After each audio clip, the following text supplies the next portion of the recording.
এই ভিডিওতে আমি কনস্ট্রাক্ট এবং ডিস্ট্রাক্ট এই দুইটা মেথড নিয়ে আলোচনা করব। শুরু করি তাহলে। প্রথমে আমি একটা ক্লাস নিয়ে নিই, যেমন জাস্ট মাই ক্লাস এই নামে আমি একটা ক্লাস নিলাম, আর এই ক্লাসের আমি একটা ইনস্ট্যান্স ক্রিয়েট করে নিই।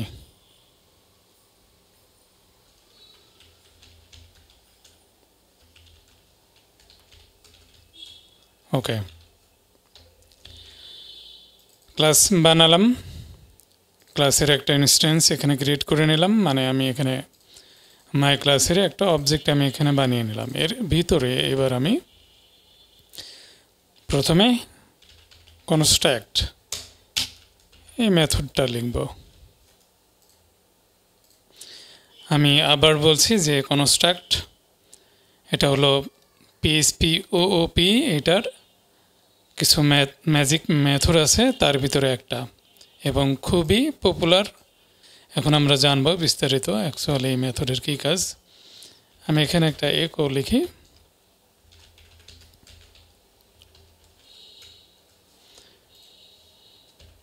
এখন এটার আউটপুটটা দেখি, হ্যালো ওয়ার্ল্ড এসছে। ওকে, আচ্ছা আমি এখানে আরেকটা মেথড লিখি জাস্ট বোঝানোর জন্য। ধরেন জাস্ট লিখলাম। ওকে,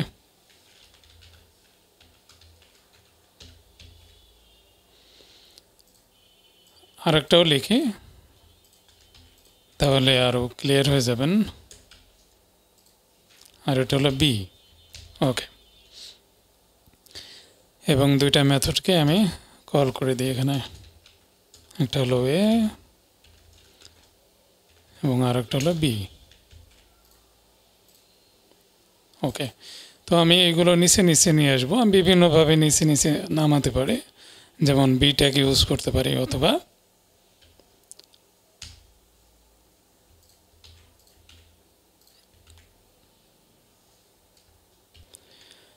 আমি এখানে নিউ লাইন ক্যারেক্টার ইউজ করেছি, বাট এগুলো কিন্তু এই যে সিঙ্গেল কোটেশনের ভিতরে কাজ করবে না, তো আমি এগুলো সব ডাবল কোটেশন করে ফেলি।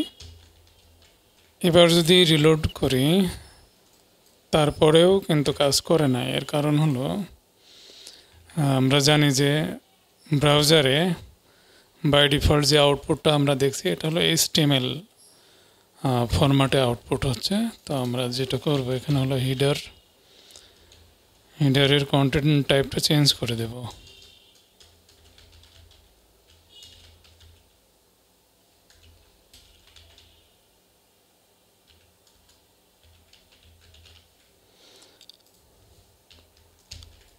এখন দেখেন এখন কিন্তু কাজ করছে। ওকে, তো এখানে যেটা হচ্ছে যে যখনই আমরা অবজেক্টটা বানাচ্ছি ক্লাসের অবজেক্টটা বানাচ্ছি, তখনই কিন্তু এই কনস্ট্রাক্ট মেথড, এই ম্যাজিক মেথডটা অটোমেটিক লোড হয়ে যাচ্ছে। ওকে, এটাকে আলাদা করে এখানে কল করার কোনো দরকার নেই, যেমন আমরা বাকি দুইটা মেথড করেছি। তার মানে কনস্ট্রাক্ট মেথড হলো যখনই আমরা একটা ক্লাসের অবজেক্ট ইনস্ট্যান্স করে ফেলবো, মানে একটা ক্লাসকে অবজেক্ট বানাবো এইভাবে, তখনই একেবারে সাথে সাথেই কনস্ট্রাক্ট মেথডটা কল হবে। ঠিক আছে, এখন এই মেথডটা যদি আমি শেষে, মানে এখানে লাস্ট স্ক্রিপ্টের শেষেও যদি আমি এখানে ইউজ করি, তাও কিন্তু প্রথমেই এটা লোড হবে, দেখতে পাচ্ছেন। ওকে, তো আমি এবার ডিস্ট্রাক্ট মেথডটা এখানে লিখি।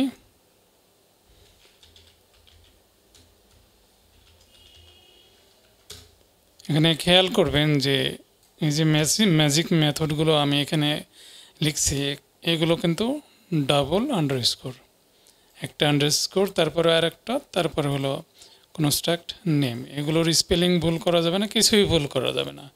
ভুল করলে এগুলো কাজ করবে না, কারণ এগুলো হলো বিল্ট ইন। ঠিক আছে, ঠিক একইভাবে ডিস্ট্রাক্ট মেথডটাও।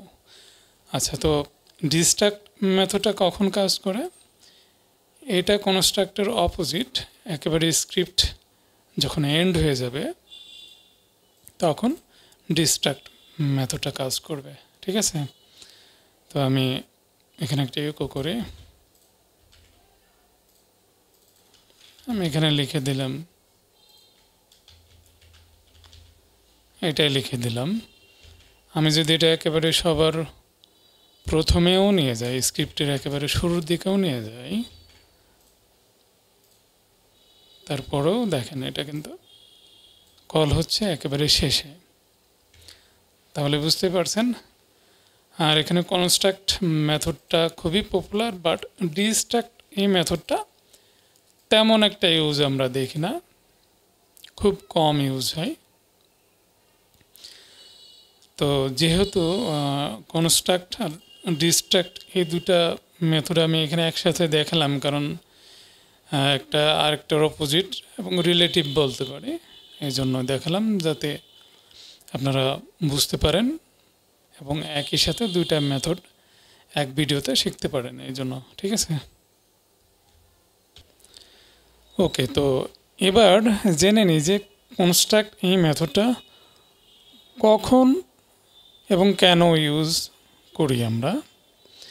তো দেখতে পাচ্ছেন যে যখনই আমরা একটা ক্লাসের অবজেক্ট বানিয়ে ফেলছি তখনই কিন্তু এই মেথডটা লোড হয়ে যাচ্ছে। তার মানে যদি এই ক্লাসের ভিতরে এমন কিছু কোড বা কিছু ফাইল আমার এই ক্লাসের অবজেক্ট বানানোর সাথে সাথে আমার লোড করা লাগবে, তখন আমার কনস্ট্রাক্ট মেথডটা প্রয়োজন আছে, তখন আমি কনস্ট্রাক্ট মেথডটা ইউজ করব। আর যদি এরকম হয় যে না, আমার এই ক্লাসের অ্যাকচুয়ালি কনস্ট্রাক্ট মেথডের কোনো দরকারই নেই বানানোর, আমি ম্যানুয়ালি মেথডগুলোকে কল করে করে কাজ করব, সেক্ষেত্রে আমার কোনো দরকার নেই এটা বানানোর। ঠিক আছে, ওকে। তো এবার আসি ডিস্ট্রাক্ট এই মেথডটা। তো আমরা জেনেছি যে ডিস্ট্রাক্ট মেথড হলো স্ক্রিপ্টগুলোর এন্ড হওয়ার পরে মেথডটা রান হয়, অটোমেটিক কল হয়ে যায়। কিন্তু এর ব্যবহারও কোথায়? আমি আগেই বলেছি যে এর তেমন একটা ব্যবহার নাই। আমি বেশ কিছু অ্যাপ্লিকেশন খুঁজে দেখেছি যে একটা জায়গায় এর ব্যবহার আমি পেয়েছি, সেটা আমি এখানে দেখাবো। তো আমি এগুলোকে কমেন্ট করে রাখি, এগুলো এখন আমার দরকার নেই।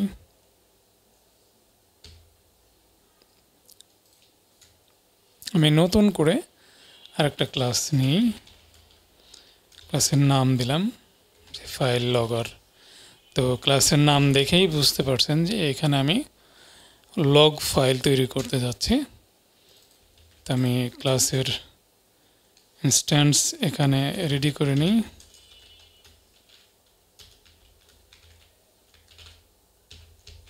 ওকে, তো এখানে আমি একটা প্রপার্টি নিব। এই প্রপার্টির কোনো ভ্যালু আমি এখানে অ্যাসাইন করব না। দেন আমি আরেকটা ফাংশন নিব, এখানে একটা কনস্ট্রাক্ট মেথড নিলাম, আরেকটা নেব ডিস্ট্রাক্ট মেথড, আরেকটা মেথড নিব,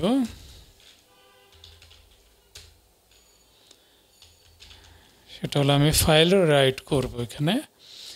আপাতত এই তিনটা মেথডই এখানে থাক। এবার আমি এই যে ফাইল যে প্রপার্টি আছে, এই ফাইল প্রপার্টিতে আমি একটা ফাইল অ্যাসাইন করে দেব। তো এইখানে আমি পিএইচপির একটা বিল্ট ইন ফাংশন নিব এফ ওপেন নামে। এই ফাংশনটা এখানে কি করবে দেখেন, এখানে হলো একটা ফাইল নেম দিতে হবে। আমি ম্যানুয়ালি নেমটা দিয়ে দিচ্ছি, একটা টিএক্সটি ফাইল মানে টেক্সট ফাইল তৈরি করব। আর কি করতে হবে, একটা মোড দিতে হবে, কোন মোডে ফাইলটা ক্রিয়েট করবে এবং ওপেন করবে, সেটা কি অনলি রিড অনলি নাকি রাইট মোডে, সেটা আমাকে দিতে হবে। তো আমি এখানে ডব্লিউ দিলাম। আপনি চাইলে এটা গুগল করে দেখতে পারেন।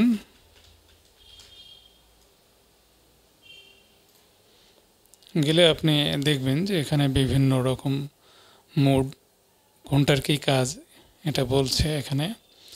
যে আর দিলে রিড অনলি, ডব্লিউ ইউজ করলে রাইট অনলি। ওকে, তো যেহেতু আমি ফাইলটা ক্রিয়েট করব এবং ফাইলের ভিতরে ডেটাও সেভ করব, সেহেতু আমি এখানে রাইট অনলি এটা ইউজ করলাম। ওকে, এখন যদি আমি রিলোড করি তাহলে এখানে কিছু দেখব না, বাট দেখতে পাচ্ছেন যে log.txt নামে একটা ফাইল তৈরি হয়েছে, বাট আমি এর ভিতরে কিছুই লিখি নাই। তো এখানে আরেকটা বিষয় বলে রাখি যে এই যে এখানে যে ফাইলটা তৈরি হচ্ছে, এই ফোল্ডারের ভিতরে যে লোকেশনে ফাইলটা তৈরি হচ্ছে, আমার পিসিতে কিন্তু এখানে রাইটের পারমিশন আছে, ঠিকঠাক মতো পারমিশন আছে। এই জন্যই এই ওপেন এই ফাংশনটা ফাইলটা তৈরি করতে পেরেছে, কোনো সমস্যা হয় নাই। সাধারণত আমি যতটুকু জানি যে উইন্ডোজে এই ধরনের প্রবলেম হয় না, বাট তারপরেও যদি কোনো রকম রেস্ট্রিক্ট থাকে সেখানে প্রবলেম হতে পারে। আবার যারা ম্যাক ইউজ করেন তাদের হয়তো আবার এরকম প্রবলেম হতে পারে, পারমিশন দেওয়া লাগতে পারে। তো এগুলো আপনারা নিজ থেকে ঠিক করে নেবেন, ঠিক আছে? ওকে, তো এখন আমি এই ফাইলের ভিতরে কিছু লিখব। কি লিখব? কিছু টেক্সট লিখব। আমি টেক্সটগুলো বাইরে থেকেও অ্যাড করে দিতে পারি, ক্লাসের বাইরে থেকে।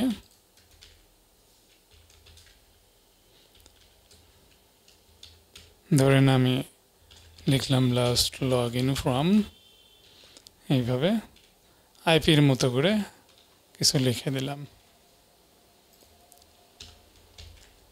তারপরে কি করতে হবে? এরপরে রাইট করার জন্য আমাকে এখানে আরেকটা ফাংশন, পিএইচপির বিল্ট ইন আরেকটা ফাংশন ইউজ করতে হবে।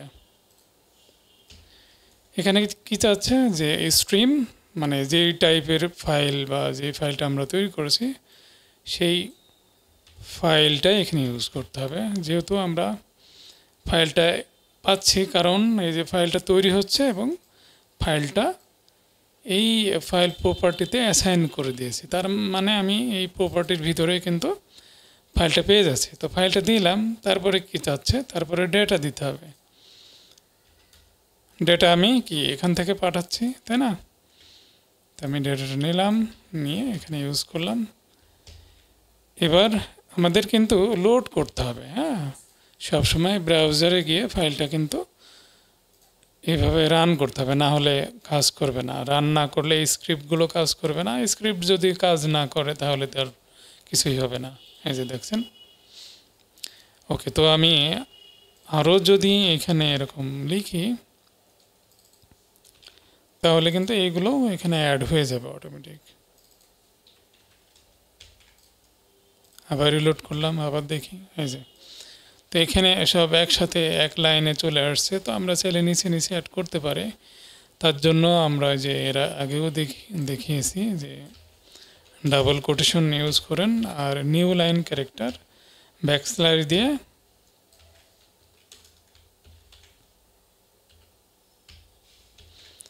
ওকে, তো আমি এই ভ্যালুগুলো একটু চেঞ্জ করে দিই, রিলোড করি, চেক করি, এই যে দেখেন, ঠিক আছে। ওকে, তো এখন যে ডিস্ট্রাক্ট মেথড, এটা তো আমি দেখাতে যাচ্ছি। এখন এটার কাজ কি?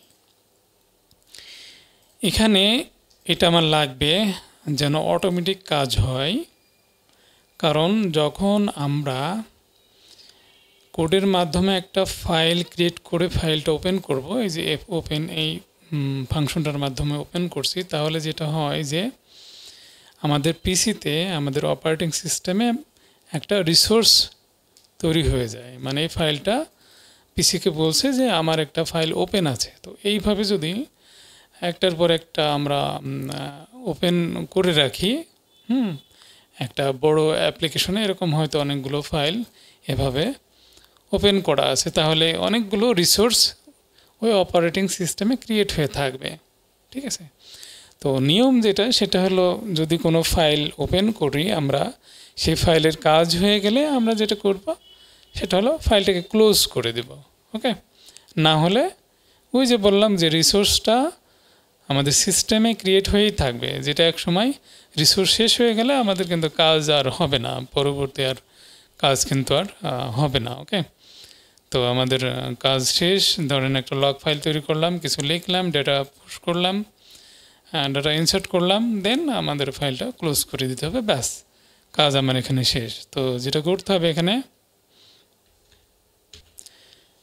এফ ক্লোজ নামে আরেকটা বিল্ট ইন ফাংশন আছে, এখানে কিছুই দেওয়া লাগবে না, জাস্ট ফাইলটা, যেহেতু আমরা ফাইলটা প্রপার্টিতে পেয়ে যাচ্ছি, ফাইলটা ধরে দিলেই ক্লোজ হয়ে যাবে। হ্যাঁ, আর এখানে আমার একটা ভুলভাবে এখানে এটা অ্যাড করে দিয়েছি, অ্যাকচুয়ালি রিটার্ন করার কোনো প্রয়োজন নেই, আমি আবার নতুন ডেটা দিই এখানে।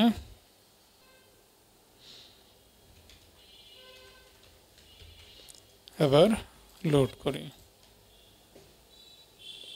চেক করি, এই যে দেখেন।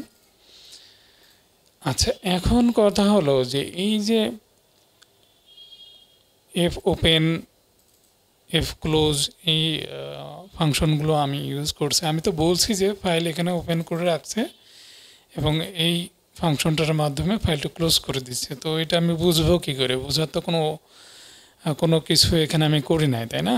তো আমি যেটা করতে পারি যে পিএইচপির আরেকটা ফাংশন আছে যে রিসোর্স, মানে একটা ফাইল রিসোর্স, এটা সিস্টেমে ওপেন আছে কিনা এটা চেক করা যাবে, সেই ফাংশনটা আমি এখানে এখন তৈরি করব। আচ্ছা, আর এখানে আমি বোঝার সুবিধার্থে এখানে লিখে দিই যে ফাইল ওপেনড। হ্যাঁ, লিখে দিলাম। আর এখানে সেই ফাংশনটা আমি তৈরি করব, এটা আমি var ডাম করে আগে দেখাই যে ইজ রিসোর্স নামে একটা ফাংশন আছে, এখানে যেটা করতে হবে জাস্ট এই ফাইলটা এখানে ধরিয়ে দিতে হবে। তো আমি এবার রিলোড করি, ফাইল ওপেনড, তারপরে হলো বুলিয়ান একটা ভ্যালু এসছে যার ভ্যালু হলো ট্রু, তার মানে এই ফাইলটা সিস্টেমে ওপেন আছে। হ্যাঁ, এবার আমি যদি এটা ক্লোজ করে দিই, দেখেন রিলোড করে, এই যে ফাইল ওপেন এবং এইটা দেখাচ্ছে যে ফলস। হ্যাঁ, এখানে যে ফাইল ক্লোজ করে দিয়েছে তারপরে আমি এই যে var ডাম্প ইউজ করেছি, এই যে এখানে বলছে ফলস। ঠিক আছে, তো এইগুলো আমরা যেহেতু ট্রু ফলস এখানে ভ্যালু পাচ্ছি, তো এগুলো আমরা কিন্তু কন্ডিশন দিয়েও এখানে কাজ করতে পারি, যে ফাইলটা এখানে ধরেন যে আমি এখানে একটা কন্ডিশন দিলাম, যে কন্ডিশন দিয়ে যে ফাইলটা অ্যাকচুয়ালি ওপেন আছে কি না, বা ওপেন যদি না থাকে তাহলে ফাইলটা ওপেন করো, আর যদি ফাইলটা এখানে কন্ডিশন দিলাম যে ফাইলটা যদি